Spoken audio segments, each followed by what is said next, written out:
Hey, mini bike friends, Dan Prozowski from allaboutminibikes.com. We're going to talk about the 3 reasons why your mini bike chain is most likely coming off.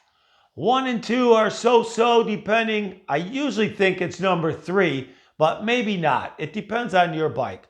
We have right here the XR Rocket Retro mini bike, and this is your most basic, and that's why I'm using it, because no matter how basic or complicated your mini bike may be, whether it's a Coleman or whatever, you have to watch because they have chain tensioners on there and stuff. But if it's still falling off, you have an issue. The third issue is most likely what it is, but it could be one of the other 2. The first issue could be your rear sprocket right here. Now, these teeth could be worn, or it could be warped, or this rear wheel could be slightly misaligned.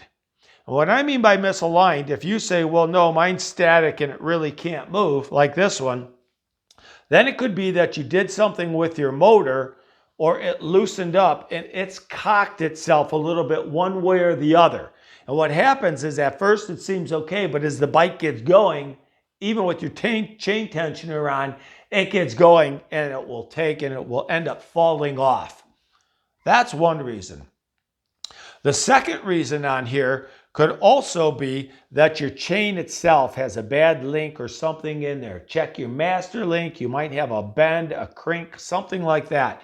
And a lot of times, again, that chain will stay on while it's going slow, but once it really gets revolving, then all of a sudden you have issues and it'll pop off. That's a hard one to do, but you have to pull the chain off, lay it out on the ground, take a look at each one of them, rub your hands across.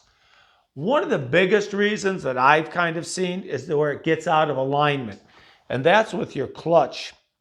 The sprocket on here, remember, you can take this clutch and loosen the key and bring the clutch in or out just a little bit.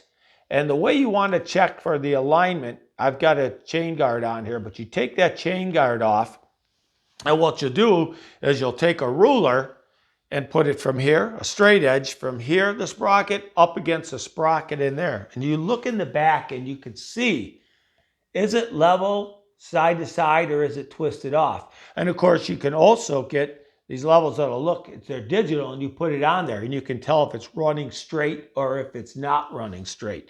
And that is a big issue that it could be. In fact, I've found that with most people when I tell them to go check their clutch, because maybe they did some work and they didn't get it on or they put it on too far. Remember, there's a little leeway in there that you can use, not a lot, but a little bit. That's just as important as did this motor get cocked, because there is room for that motor to shift a little bit. Those are the 3 reasons. I'm sure, but not positive, but I'm pretty doggone sure it's one of those 3 reasons that your chain keeps coming off. If it never came off before, think, have you changed anything on your bike? Have you done anything to your bike that's different? Have you ran across the side of a curb or turned down too low and hit your gearing, your sprocket back here, something like that?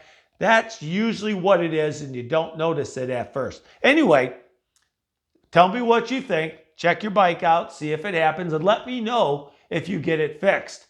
Thanks for watching. Please become a member and subscribe and leave comments below. I appreciate you watching.